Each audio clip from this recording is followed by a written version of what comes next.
Good evening, Commonwealth, and thanks for watching the Channel 2 News. I'm Ashley McDowell. Let's take a look at tonight's top stories. DPS is searching for individuals involved in a burglary. Also tonight, a male that depleted his work of $18,000 is released to his mother on a bail modification. And the regulators of Hemp in the CNMI will soon be changing. We have the details. In sports, round up the round ballers. There's a new league in town. Stay with these stories and more are next. Holidays happening at Docomo Pacific's Red Friday. Purchase select phones on our popular Now program and choose a free gift, like free wireless earphones or huge discounts on the latest smartwatch. Prepaid friends get free load with select prepaid phones. And get a chance to win a Nintendo Switch when you take a selfie with our new AI dog, Spark. Come in for a happening holiday now. Docomo Pacific, better together. Some conditions apply. Watch the Visitors Channel online, on time, anytime at saipantv.com. Where to go, what to see, what to do. Restaurants, spas, activities, and culture. It's all in one place, in high definition, on your mobile device. saipantv.com. Check it out.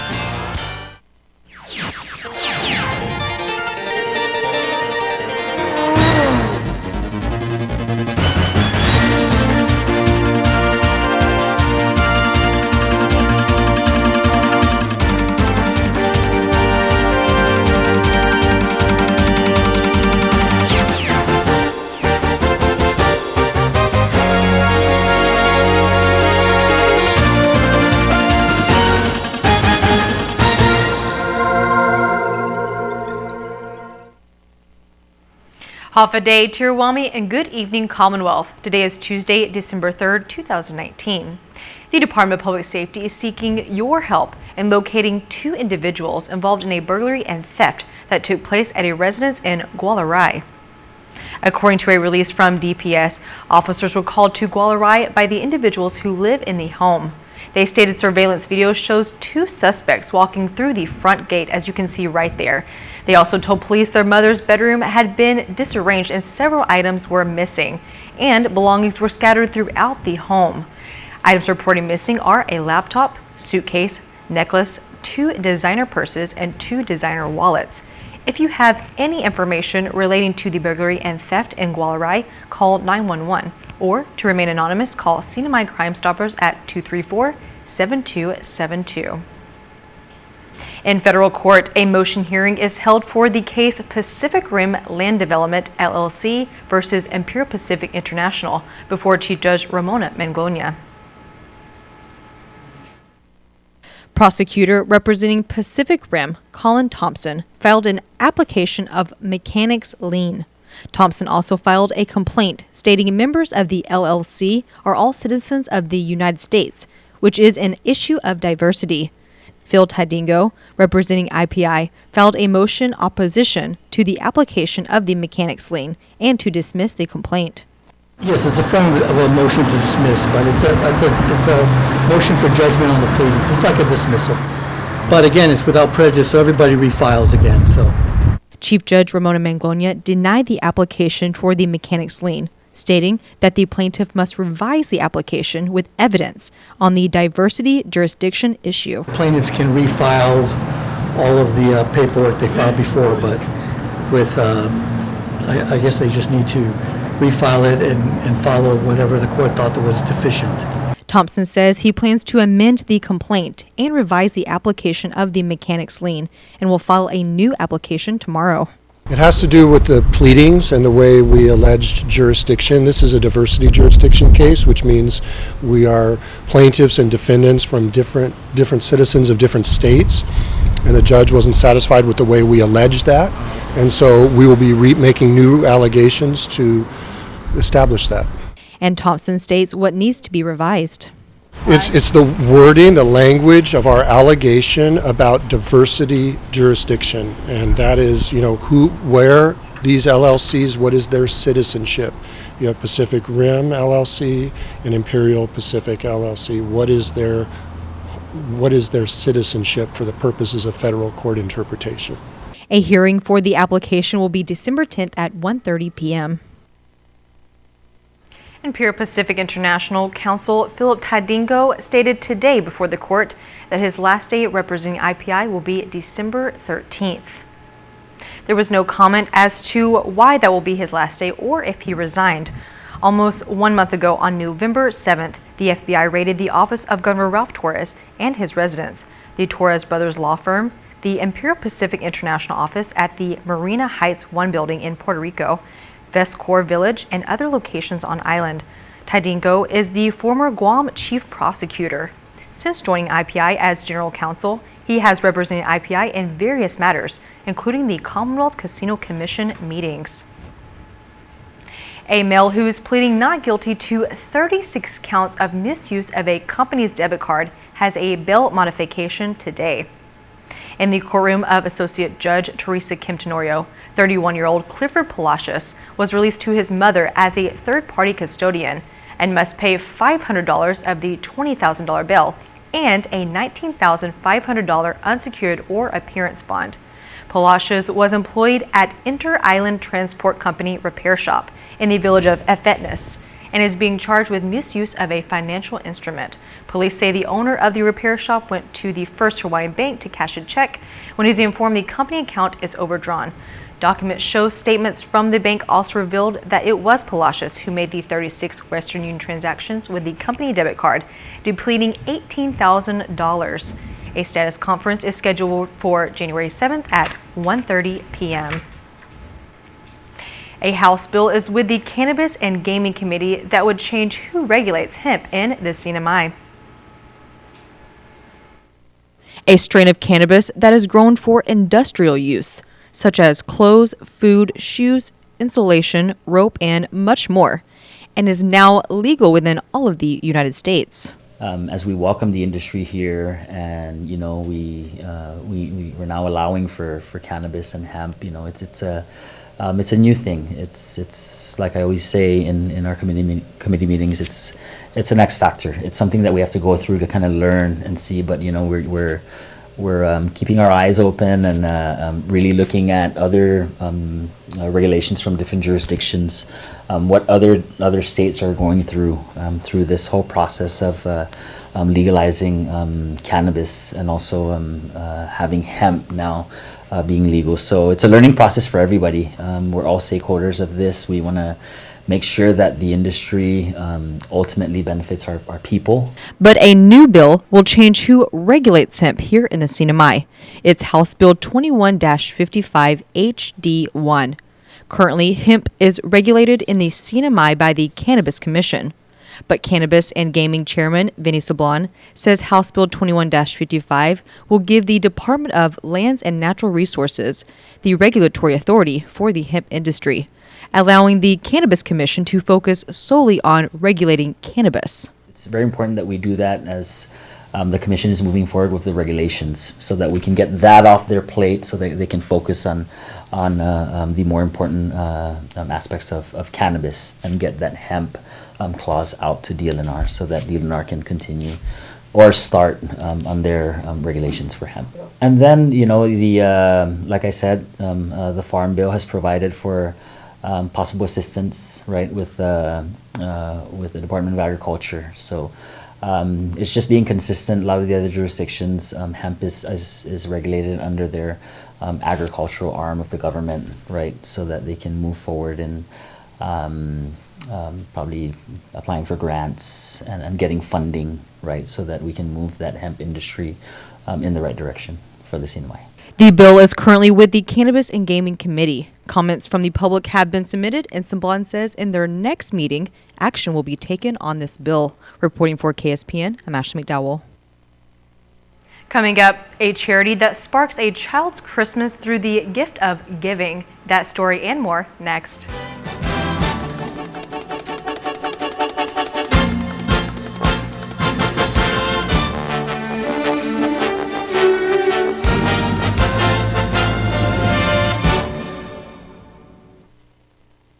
ITN's data was still working. It was easier for us to communicate with family. We would video call, show them around, like this is how bad it hit Rhoda. During the typhoon, when people were we were struggling to get back on our feet. RT&E like pushed back the date for when to pay your bill. They were helping us so that we don't have to spend the money. Instead of using it for the bill, we used it to help us to get back on our feet.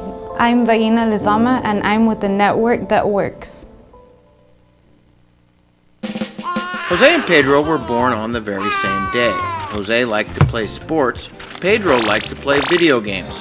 Jose's favorite word was pass. Pass me the ball. Pedro's favorite word was pass too. Pass me the rice. Jose is retired and has both time and energy. His life is just beginning. Pedro has diabetes, hypertension, and gout. His life could soon end. Eat less, play more, live longer. Brought to you by PHI, the pharmacy you can trust. Welcome back to the Channel 2 News. A CNMI produced scholar visiting her parents speaks tonight on living in and around the Hong Kong protests. Chris Nelson has more. Midori Nishida recently traveled from Hong Kong to the CNMI. Viewers will remember that Hong Kong Express Airlines asked her to take a pregnancy test at the airport before allowing her to board, a policy that she has vigorously questioned. Tonight we take a look at a different topic, what it has been like living through the protests in her adopted city. And there's been a lot of call for an independent inquiry into the police brutality that the protesters are alleging that the police force in Hong Kong are using unnecessary force in quelling the protests. So there's been a lot of kind of disappointment and lack of faith in the current government in Hong Kong right now, and I think that's what's fueling the protests. How do you feel as an outsider? You're Japanese. You grew up in Saipan. You went to university in Japan. You went to graduate school in Singapore. So you're coming to Hong Kong as an Asian, but as an outsider that's looking in. And you worked at a think tank there. So you're talking to smart people about these things during the day. What do you think is the issue, and how does it get solved? I think the protests, this disappointment within the Hong Kong people, I don't think it was something that was, created overnight. I think this has been a lot of deep resentment that has been, building up through the past decades of, being under the rule of China. And I think, this extradition bill, which was what initially sparked the protests, this was kind of the catalyst that brought all of this anger, all of this disappointment, all this frustration. So it just exploded when this extradition bill was introduced. And I think people in Hong Kong, they just want to ensure that their rights, their freedoms that they have known, basically throughout their time as a British colony. I think they just want their way of life to be respected. They want to have a lot of autonomy. They want to make sure that their way of living is not being encroached by the Chinese government. So I think that's what's fueling the young, especially the young people, how they feel about Hong Kong's future. There's a lot of uncertainty, a lot of concern about where Hong Kong is heading, and whether the one country, two system in Hong Kong is sustainable. She says the cost of living in Hong Kong has added an economic reason to protest to go along with the political ones. Housing in Hong Kong is ridiculously crazy. It's the #1 most expensive housing property market in the world. People have to save more than 20 years worth of their salary just to be able to buy a house. So many young people have lost hope of even owning their own home, starting a family, and not to mention that the job market in Hong Kong is very competitive. Social mobility is not as great as it was maybe during their parents' decade, whereas in the past, if you worked really hard, then you could start from the really grassroots and make a name for yourself. But nowadays, even though you go attend the best schools, you basically do everything it takes to be successful, and it's still no guarantee that you'll be able to climb up the social ladder. So I think this, along with China's encroachment on Hong Kong, I think this, among many things, were leading to why young people went out to protest. 'Tis the season for giving, and that is what makes one program so special at this time of year. Bob Coldine reports. CNMI residents opened their hearts and wallets for the annual Toys for Tots program sponsored by the U.S. Marines. Staff Sergeant John Ewald. I think the Toys for Tots program it's very important. The mission of it is to collect new and unwrapped gifts for less fortunate children and distribute them, and spread the message of hope to the less fortunate children. The CNMI joined this nationally organized program 10 years ago. Toys for Tots has been around since 1947. It was created by a reserve major, Bill Hendricks. His wife handcrafted some custom dolls and gave them to him, told him to go out, find an organization that gives to less fortunate children. He went out, couldn't find one, so she told him to make one. So that first year, he activated his reserve unit, and they raised over 5,000 toys in the Los Angeles area. And after that, the Commandant of the Marine Corps saw how well it performed and decided to get all the Marine Corps Reserve stations involved and made it a mission the next year.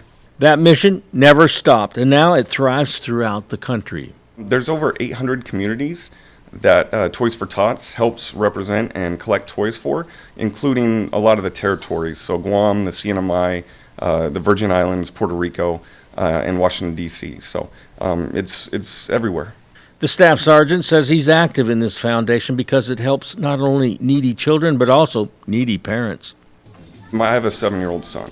So during Christmas, seeing him light up when he opens a gift, I think that's something that every children deserves to have. So it's a great program to do that. And it's also great for, parents to be, it's not always easy. So for them to be able to, get to experience that and give their child a toy, I think it's really important.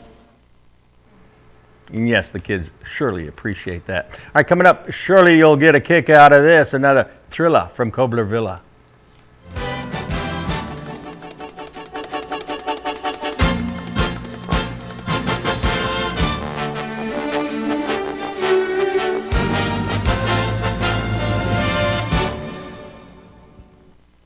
Holidays happening at Docomo Pacific's Red Friday. Purchase select phones on our popular Now program and choose a free gift, like free wireless earphones or huge discounts on the latest smartwatch. Prepaid friends get free load with select prepaid phones. And get a chance to win a Nintendo Switch when you take a selfie with our new AI dog, Spark. Come in for a happening holiday now. Docomo Pacific, better together. Some conditions apply. Half a day, I'm Dr. Dennis Williams, eye surgeon and physician at the Marianas Eye Institute. Smoking can harm nearly every organ in your body, including your eyes. Age-related macular degeneration, or AMD, affects the center of the retina, which is responsible for the central vision needed for everyday tasks such as reading and driving. Multiple of scientific studies involving smoking and the health of your eye have absolutely demonstrated how the blood vessels can be severely affected by smoking so much that you would lose your central vision. AMD is the leading cause of permanent vision loss among Americans age 65 and older, and if you smoke, you're 3 times more likely to get it. Fortunately, these same studies have shown that by stopping smoking, you can decrease this risk in the future in spite of many years of smoking. So I encourage you to stop smoking as soon as you possibly can. Many eye issues can be treated right here on Saipan. Come see for yourself. This has been Dr. Dennis Williams of the Marianas Eye Institute.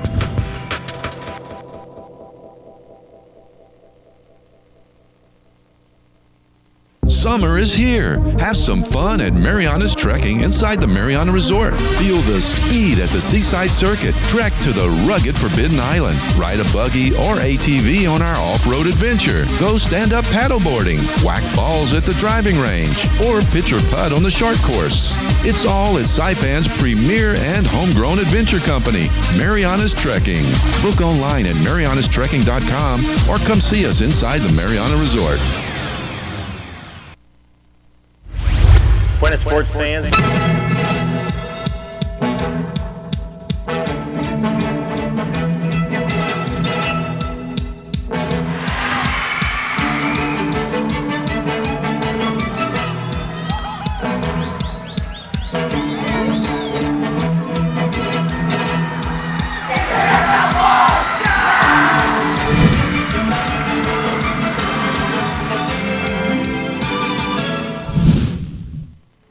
Brandon sports fans, when one door closes, another door opens. That's what doors do. Same thing with leagues. One league closes and another league opens.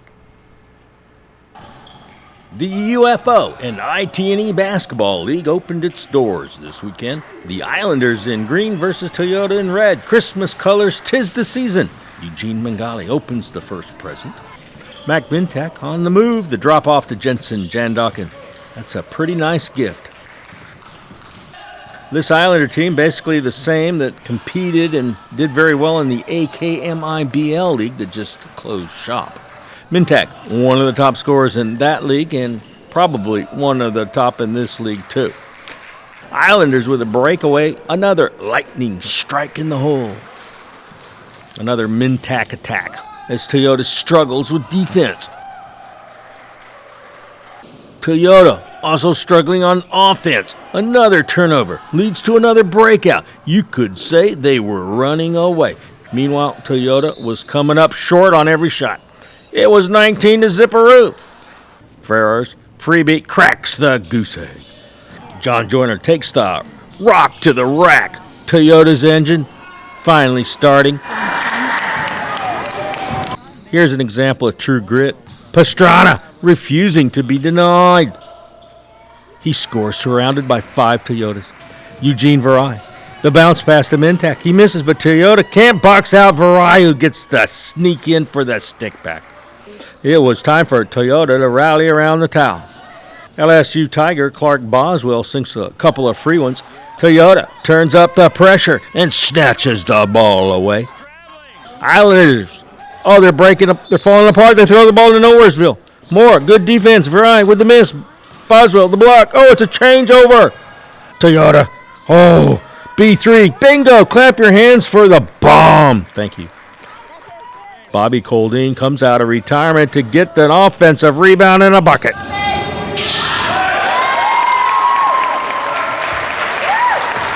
Joyner says, go ahead, try to shoot. Were we seeing an incredible rally from Toyota?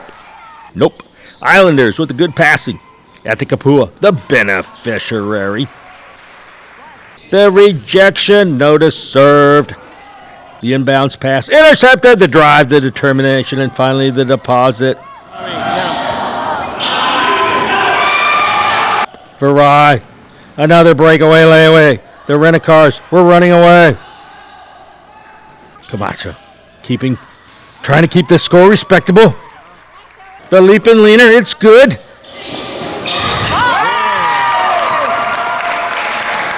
Oh, but the Islands, another B3 bingo jackpot. The Islanders school Toyota 97-54. Oh, baseball is in its off season now, but before the 2020 season begins, there are a couple of important certification courses being offered by the Saipan Baseball League. These courses are open to all interested parties and will be conducted by Tony Regulafoy. He is certified by the Baseball Confederation of Oceania. A coaching course will run Monday, December the 9th through Friday the 13th, and an umpires course December 16th to the 20th. This certification required for all managers, coaches, and umpires to represent the CNMI team in international competitions, such as the upcoming Micronesia Baseball Classic.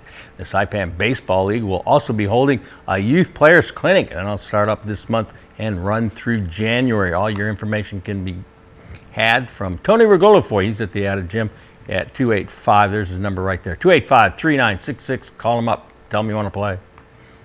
The FA Challenge Cup winners, Kanoa FC's, coached by Irish Pagarow. She also plays for Shirley's FC. She's the only girl on that men's team. She's second in the league in scoring, and one reason why her team is tied for first place in the B division. Each Namifa game starts with the formal introduction. Head referee Hamzad Khan waves to all of his fans, who are also happen to be Shirley's supporters.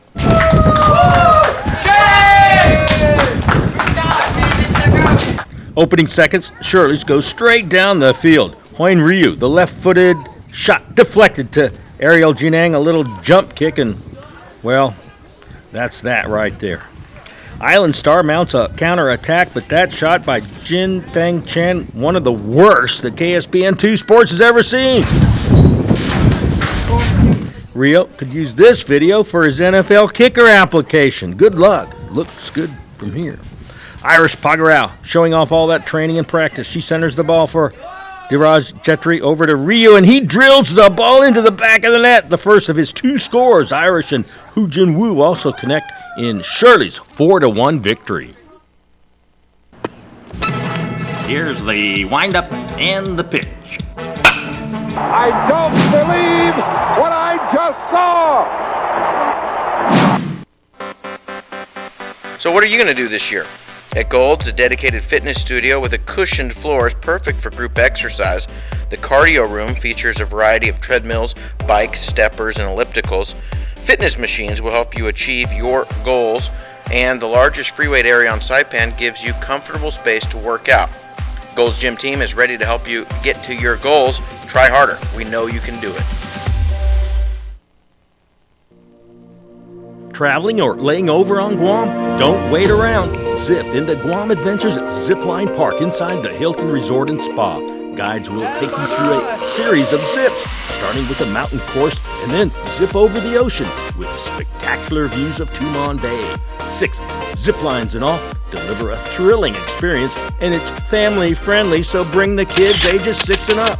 You'll love the security of double lines and a new braking system to make riding smoother. The towers are named after the islands in the Marianas. We call it the Island Hopper. Your guides will teach you what you need to know to soar through the jungle with a bird's eye view. Best of all, for residents of Saipan, Tinian, and Rota, you can book this experience at 20% savings. Log on to GuamAdventures.com and during checkout, use offer code HAFA20. Book it and zip it today. We'll even pick you up.